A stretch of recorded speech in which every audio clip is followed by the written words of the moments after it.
Halo sobat, kembali lagi di channel Juara Donghua. Kali ini admin akan melanjutkan lagi alur cerita Battle Through the Heavens chapter terbaru.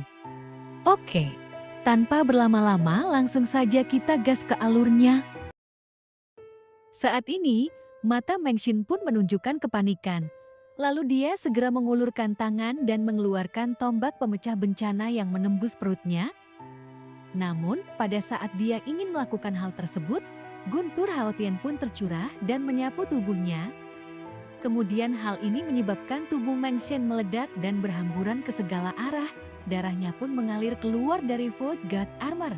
Namun dia masih bisa menahan rasa sakitnya dan mencoba menarik keluar malapetaka dari perut.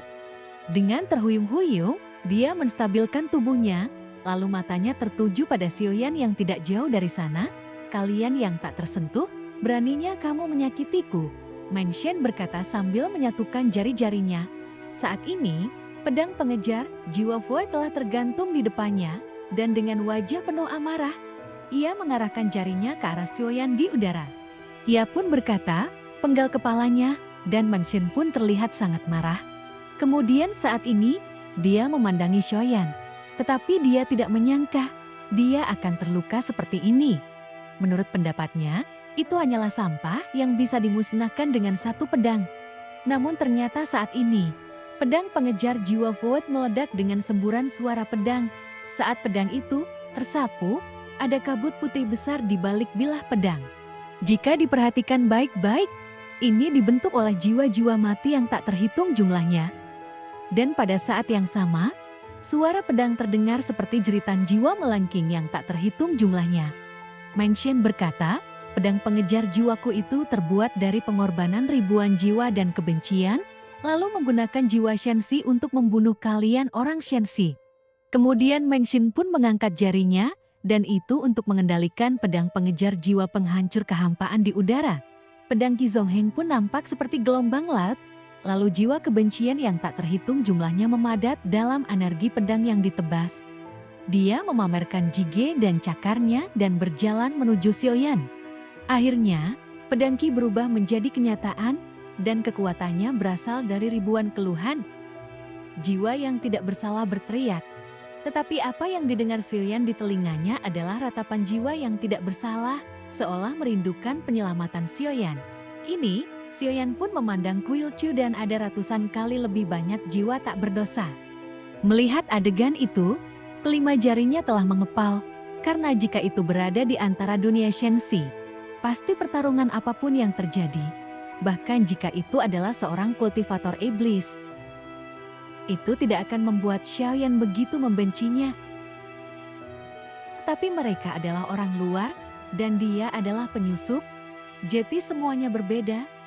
Tidak akan ada sebab dan akibat dengan Shenxi, yang ada hanyalah kehancuran Shenxi. Lalu susunan teleportasi yang bergerak melalui Taixu, sudah bisa diprediksi bagaimana Taixu akan menyerang dunia lain. Dunia sedang menghadapi masalah kelangkaan sumber daya dan pemborosan yang tak berkesudahan di dunia manapun termasuk Shenxi. Namun mereka adalah orang luar dan semua yang digunakan adalah sumber daya dari Shenxi.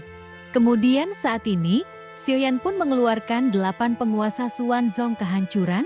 Lalu telapak tangan perlahan meluncur di atas tubuh penguasa.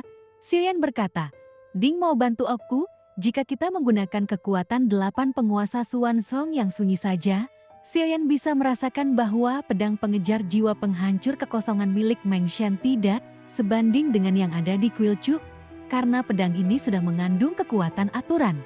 Kemudian saat ini terlihat penampilan Ding Mo yang seperti sarjana muncul dari panji penekan jiwa. Namun penampilannya sama sekali tidak sesuai dengan namanya.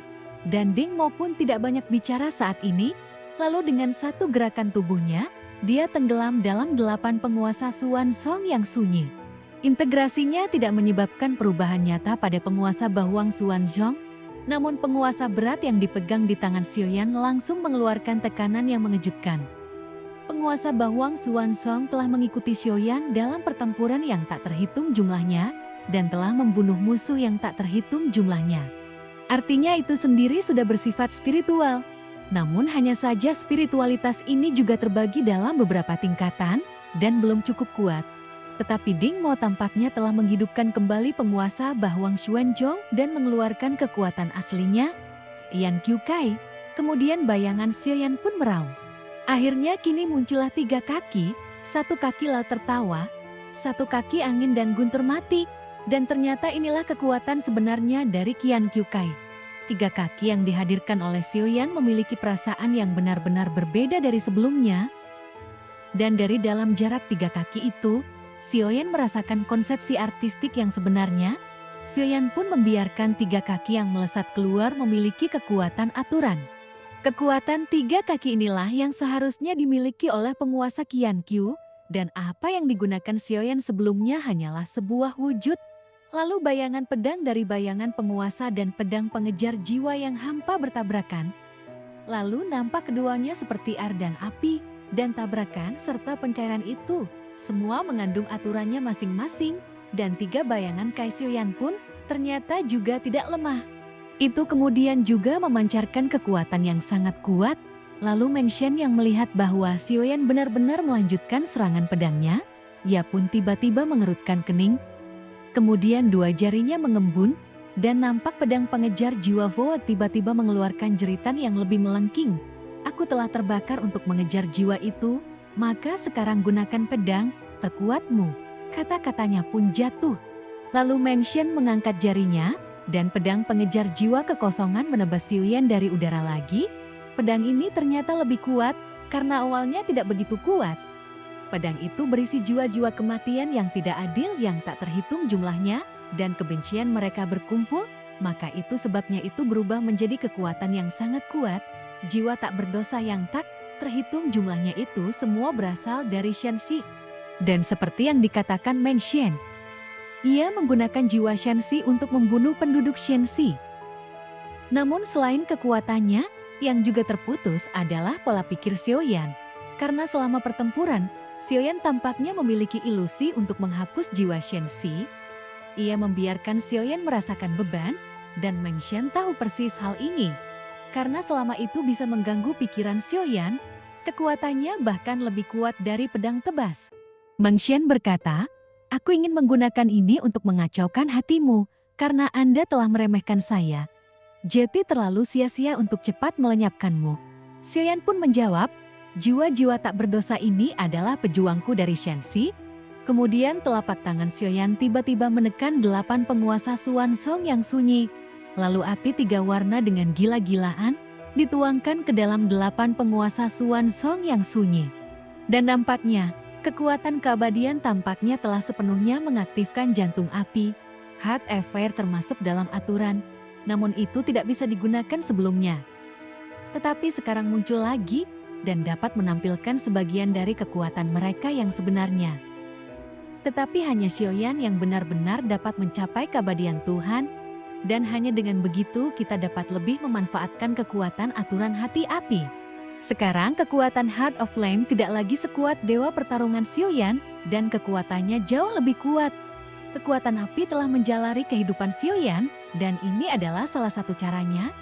Itu bahkan lebih tinggi dari Thunderheart, dan api adalah metode Xiaoyan adalah yang paling ampuh. Namun tidak diketahui berapa banyak nyala api yang terkandung dalam tubuh panas penguasa.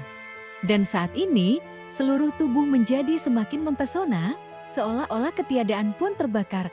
Meng Xian berkata, "Tidak peduli cara apa yang kamu gunakan, karena yang hancur hanyalah jiwa-jiwa mati dari Shenxi.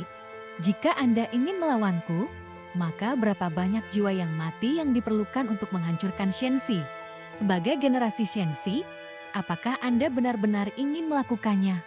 Kemudian saat Meng Xian menebas dengan pedangnya, energi pedang putih itu terdiri dari jiwa-jiwa mati yang tak terhitung jumlahnya.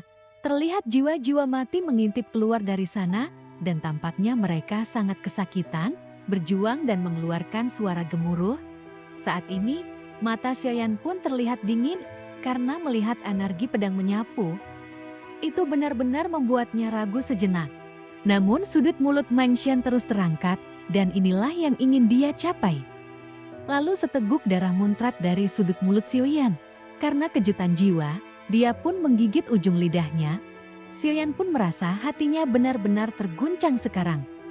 Namun Xiayan pun kini berkata, "Kamu terlalu sia-sia. Kamu benar-benar tidak punya pilihan selain mencari kematian." Itulah masalahnya, dan saya ingin bahtera itu diisi dengan mayat Taiksu Anda. Terlihat, kemarahan Xiayan pun sangat besar, dan tidak ada keraguan dalam memegang penguasa Bahuang Xuanzong di tangannya.